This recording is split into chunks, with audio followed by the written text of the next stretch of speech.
So over the past 2 weeks, we have seen the Bills lose to the Philadelphia Eagles at home, 31-13, and then the previous week they defeated the Miami Dolphins at home, 31-21. And although the results were different, I kind of feel like I watched the same game. And you might be thinking to yourself, Greg, well, what do you mean? And here's what I mean, is that in terms of statistically, it was kind of the same.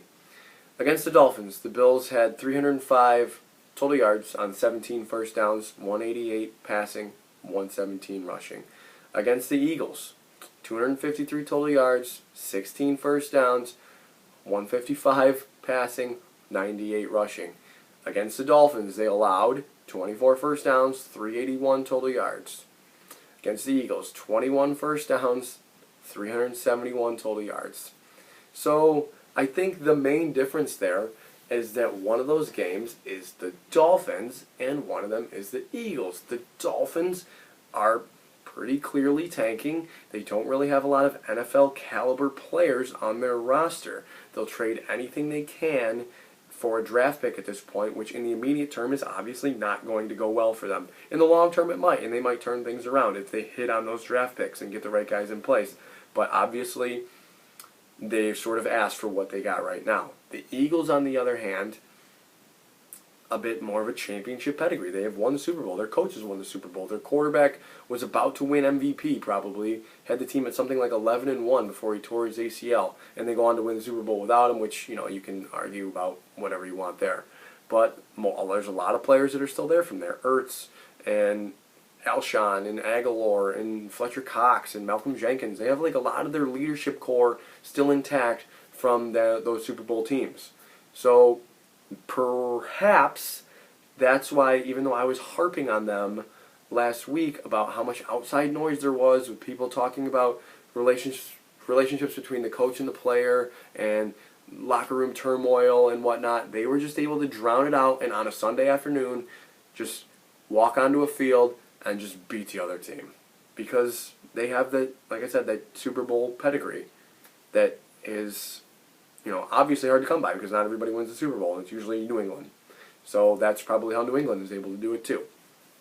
But, I guess if you're an Eagles fan coming back to chirp me, fine. I mean, honestly, I deserve it. I didn't think you guys would be able to drown out all the noise, and I should have known better. I should have considered that. I still don't think that, a lot of the talk about the Bills has been, well, they really haven't played anybody, and then they finally play a good team and they lose at home to them. And I mean, I get that, but I don't think this is like a crushing defeat or anything. The Bills weren't going 15-1. They're not going to go 14-2 either, newsflash. I still think they have the inside track at the wild card in the AFC, at one of the wild cards in the AFC. They are, like I said, they're 5-2 right now, and I talk about this a lot, but like Washington, Cleveland, Miami, Denver coming up. So that's maybe Dwayne Haskins, Baker Mayfield, who is he good? A lot of bad things going on in Cleveland right now. He's fighting with the media, a lot of infighting there too. They might fire their coach. Miami again, showing slight signs of improvement under Ryan Fitzpatrick, but are they beatable? Absolutely. Will those be favored in Miami? I would assume so. And then Denver, who just Flacco probably the IR, so you're probably getting Brandon Allen or maybe even Drew Lock within 4 weeks from now. So I mean, the Bills should be at least 3-1 in those games, and should be staring at 8-3 going into Thanksgiving against Dallas. And they really need to be 8-3 because then your last 5 games are Dallas, Baltimore, at Pittsburgh, who is still showing signs of life despite life without Roethlisberger, at New England, and then the Jets. So the only game I would even consider is okay, well, you should definitely win that, is the Jets. So that would get them to 9. Then they have to take 1 out of 4 at Dallas, at Pittsburgh, at New England, and home against Baltimore. And those are big games. Those will no doubtly be big games. In the landscape of this past loss to Philly, not that huge in terms of tiebreakers and whatnot. It's an out-of-conference loss. They're still 4-1 in the conference. It obviously is just one more loss in the column overall. Anyway, reflecting back on the Eagles game a little bit, because there's obviously a little bit to talk about there. There was a couple things I was disappointed in. Obviously, I was disappointed in Josh Allen a little bit. I was disappointed, obviously, in the run defense, allowing 218 yards. Even though I still think, they're pretty good. They're They're now 18th against the run with that performance that they just put up, but they are 3rd in defense, total defense still, 5th in scoring defense, 3rd against the pass. So they're still pretty solid overall there. Hopefully they can shore up the run defense a little bit. And you know what? You're gonna just get, sometimes you're just gonna get beat in this league. Like, that's just how it is. You're like, it would be naive. It's naive to count on defense in the first place, considering how many advantages there are for the offense. The way the rules are kind of slanted towards the offense in the first place. But it's naive to think that even a championship caliber, top overall defense is going to put up that type of performance week after week after week. And I know that's, you're looking at, well, Greg, New England's doing it, and I know. There's exceptions to every rule. There's outliers, and the outlier is always New England. Just happens to be that way. But the Bills have allowed 752 total yards over the past 2 games, which is, not ideal. But I think that this week against Washington might be the medicine that they need. I'll talk about Washington in a little bit. I do want to talk about the offense a little bit because that was disappointing to me. I guess the most disappointing part to me would be the second half, because Josh has been good in the second half. He's credited with 4 game-winning drives already this year. We've seen it against the Jets. We've seen it against the Bengals. We've seen it against the Dolphins, of course. So, that doesn't mean that I've been impressed with him throughout the entire game. I've just been impressed with him later in games. Like, overall, Allen's his overall QBR is still like 2nd worst in the league. I think Marcus Mariota is the only quarterback worse than him in that category, and that's because third quarters have been kind of nightmares. First halves, they really haven't, other than the Giants, they really haven't, stomped a mud hole in anybody by any means. JR, what's up? There's just there's just constantly more to be desired. It feels like they've sort of plateaued a little bit. And I really, really need to see them take the next step. Look, I love Josh Allen. I will defend him. I see, moments of brilliance from him all the time. And I know that he's not the most accurate passer. He's more of a thrower than like a passer. I get that. I do think that some of that is correctable and that he can get better in certain aspects of passing football. And his escapability in the pocket is incredible. His throws on the run have been better. He's only thrown 1 interception over the last 3 games. Granted, I'm still a little upset with the fumble this past week before the half. That's the only thing that can't happen there, and it happens. You're looking at going in to halftime up 7-3 on the Eagles. Instead, you're down 11-7. They get the ball back, and they score a touchdown 2 plays into the half, and you're down 17-7. Okay, so now you're down 10. So what happens? The Bills come back. To their credit, they score a touchdown. 85-yard drive, touchdown, 17-13. Allen with a couple really nice plays, one to John Brown on 3rd down, one to the swing pass to Devin Singletary for the touchdown. Great. Awesome. So it's 17-13. The Eagles get the ball back. They score again.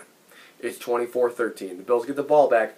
5:38 left in the 3rd quarter. There's almost a quarter and a half of football left. And this has sort of been where Allen has turned it on in past weeks. What happens? Now, excluding the last drive of the game, which is 1 play for 16 yards at the end of the game that just ran the clock out on, the Bills had 24 yards of offense on 5 possessions. 5 possessions, 24 yards. Technically 6 possessions because they fumbled a punt, and they got the ball back right away, went like 8 yards or something like that. It might have even been less than that, and 4 and out. So they went down 24-13, 3 and out, 3 and out, punt, recover the punt in Eagles territory, 4 and out, 3 and out, 3 and out, 4 and out. Like, those are their possessions after going down 24-13. You just can't have that. And I'm not saying I need him to throw for 350 yards all the time, but okay, to my point and against my point at the same time, it's just kind of the overall point. Matt Schaub threw for like 450 yards last week. Matt Schaub, who's been in the league a long time, granted, but he hasn't played very much over the past couple of years. Matt Schaub, in a losing effort, throws for 450 yards. So, like, these things happen by accident all the time. And you still lose. That's my point. You don't have to conflate 300 yards with winning. I don't conflate the two. So don't do it. Because the two there's no correlation between throwing for 300 yards and winning. But I would like to see it once in a while. Like Josh over the past couple, it's just like a weird stat. And Josh over the past couple games, see, I got him right here. Like, this is working backwards. 16 of 34, 169, 2 touchdowns. He's thrown 2 touchdowns in the past 3 games, which is nice. 16 of 26, 202. 23 of 32, 219. 13 of 28, 153. Like, that's why I kind of understand why the Bills were in the market for a receiver, or allegedly in the market for a receiver, or called on Emmanuel Sanders but didn't make an offer. Who knows with A.J. Green? Who knows? Maybe they put a claim in for Josh Gordon. I understand why they wouldn't make a move. They don't want to mortgage things or, mortgage assets for players, like, especially in A.J. Green, who they're not guaranteed to keep. McDermott said responsible decision making. I'm like, okay, that's, I admire your confidence there. Be responsible about it. Trust the guys you have. But, like, I need to see it. I need to see this be correct. And this week, this upcoming week against the Redskins is like the perfect chance to do it, because the Redskins, like I ragged on the Eagles last week. The Redskins are a disaster. They beat the Dolphins by 1 point. The Dolphins really could have beat them if they ran a better 2-point play. The Dolphins, over the past 5 weeks, the Dolphins are the only team that the Redskins have scored double-digit points on. Here they are. 9-0, working backwards, 9-0, 17, 7-3. And in week 3, they lost to Chicago 31-15, but they were down 28-3 at halftime. Like, since week 4, okay, now I'm going to work forward. Sorry for the confusion. Week 4, 8 first downs. Week 5, 11. Then 13, 10, 14. Their yardage totals, 176, 223, 311, 154, 216. This is bad. Like, and you can say what you want about Case Keenum. It's just, you know what you're getting with Case Keenum, and he might not even play on Sunday. He could clear the concussion protocol before the end of the week and become the starter. Right now, it looks like it's going to be Dwayne Haskins, who looks completely in over his head. 12 of 22 on the season, 140, 4 touchdowns. At 12 completions to his own team, 4 to the other team. He's been sacked 4 times as well. They've obviously fired their coach over the string of performances that I just mentioned. Jay Gruden is out. Bill Callahan is in. And he just old school wants to run the football, which, just like this past week against the Eagles, watching the post-game shows and stuff, people are like, well, look at Doug Peterson go in there and run the football and get a win and just smash mouth football. Like, oh, the old school, that's how it's done. I hate that. Boy, do I hate that. Almost as much as I hate momentum, but I really, really, really hate when people use the word momentum to explain the timeline of a game. But I'm not going to get started on that. The point is, the league, like, people throw for 5,000 yards regularly. Regularly now, it seems. And people want to be like, oh, well, you got to run the football to win the NFL. No, you don't. You really don't. You don't at all. It helps. Sure, it helps. You know what helps? Is running the football, because you're so good at throwing the football that when you run the football, it actually works, because people are just so worried about defending the pass. Whatever, I'm not going to go off on a tangent here. I'm trying to get towards the end of the video, towards my prediction. Adrian Peterson might not play, and Chris Thompson might not play, so Bill Callahan's run first, idea might come down to Wendell Smallwood. Great. Like, Dwayne Haskins and Wendell Smallwood could be the starting quarterback, running back combination this Sunday in Buffalo. Good chance for the defense to get back on track. Good chance for the offense to get back on track, because the Redskins are 26th in defense, 30th in offense. Touching real quickly again on their offense, like, the receivers are Richardson and McLaurin, and McLaurin kind of has the same role as Robert Foster did maybe last year for the Bills, maybe even all the way back to college. McLaurin was like a kind of an afterthought on offense. He was like their third wide receiver that played mostly special teams. That was like Robert Foster in Alabama, am I right? And now he comes in maybe out of necessity, just like Foster did for the Bills last year, with 28, 458, and 5 touchdowns. Nice player. He looks a nice speedster, averaging 16 yards a catch. Good for him.